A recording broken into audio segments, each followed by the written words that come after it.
Well, thank you very much. There is a reason I won't tell you what I'm researching, and that's because we're supposed to be here talking about what we do, and my problem is that I hate talking about what I do. It's the biggest fear of my life. It's something I avoid trying to tell anyone what I do. I spend a lot of my time trying to pretend to be something a lot more acceptable in society, like a banker or a traffic warden or even like a Ryanair customer service agent. And actually tell people what it is I actually do and what my background is and my profession is and what it is I'm actually researching. But I kind of feel there's some trust here, so here it goes. I work in human resource management. Thank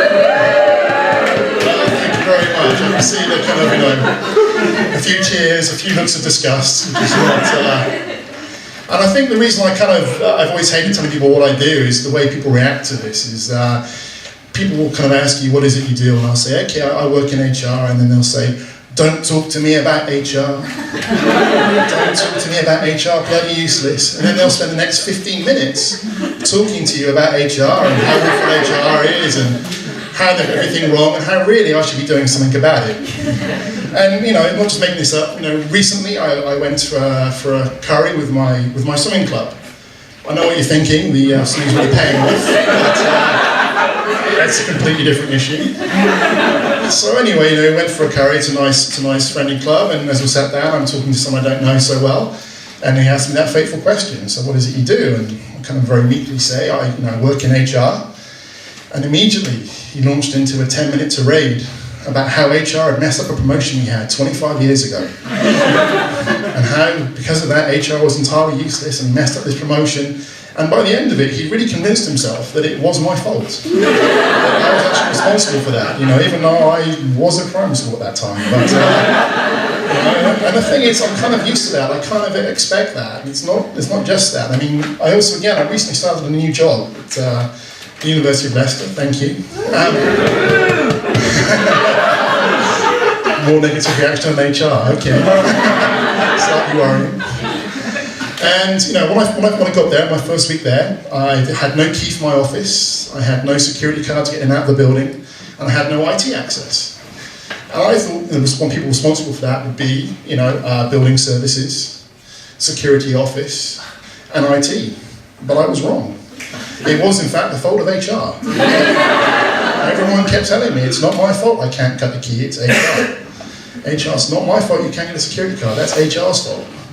What HR has got to do with cutting keys, I don't know, but I have recommended we add it to the syllabus for next year, so anyone coming to Leicester can do that.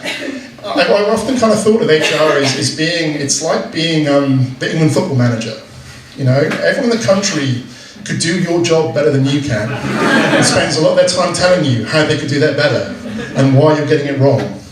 So, I'm probably being unfair. Not everybody hates HR. Lots of people just kind of think it's a complete waste of time and pointless, and spend their time telling you about that instead. And I think in the last few years, if anything, this has kind of got worse. People's kind of dislike of HR, apathy towards HR has got even worse. And I think maybe this is due to the fact that we now have these wonderful things called HR shared service centres, sometimes better known as HR call centres. So where previously, maybe 5-10 years ago, if one of you guys hadn't been paid, accidentally, it does happen, although very strangely to the people who spend most of their time slagging off HR, they accidentally don't get paid. Goodness knows how that happens.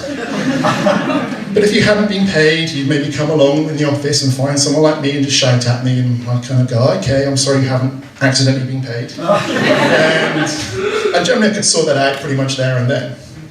And now, of course, with an HR call centre, with an HR shared service centre, you have to ring up someone on the other side of the world in the middle of the night their time, and after spending 25 minutes on hold, you then spend 5 minutes going through the many options that you have before you finally get to speak to someone who asks you if you're rating an 18-digit identity code, your pet's name, your addresses for the previous 20 years before saying, okay, fine, what's the problem? And you say, I haven't been paid. And they say, oh, that's terrible. Here's your reference number, someone will get back to you within a week or two.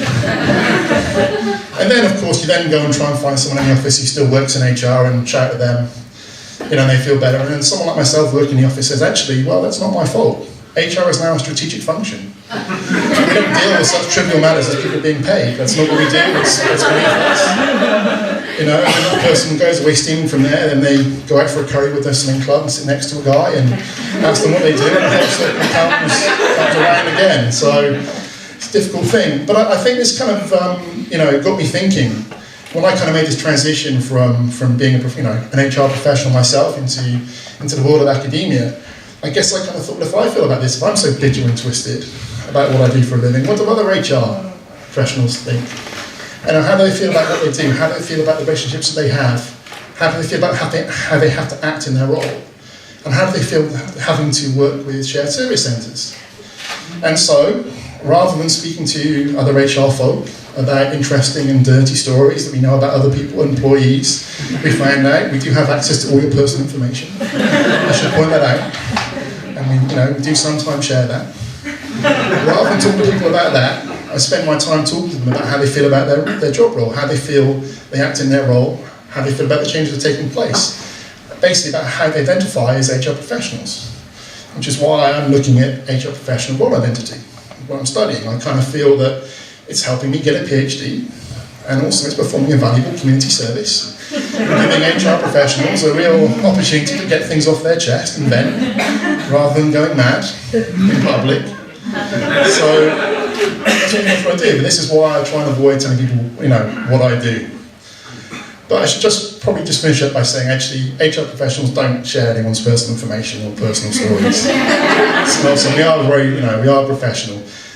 Unless, of course, they are really dirty or really funny or really filthy. In which case, I know some absolute corkers, so please come and see me afterwards. I'm happy to share those, okay? All right, thank you very much.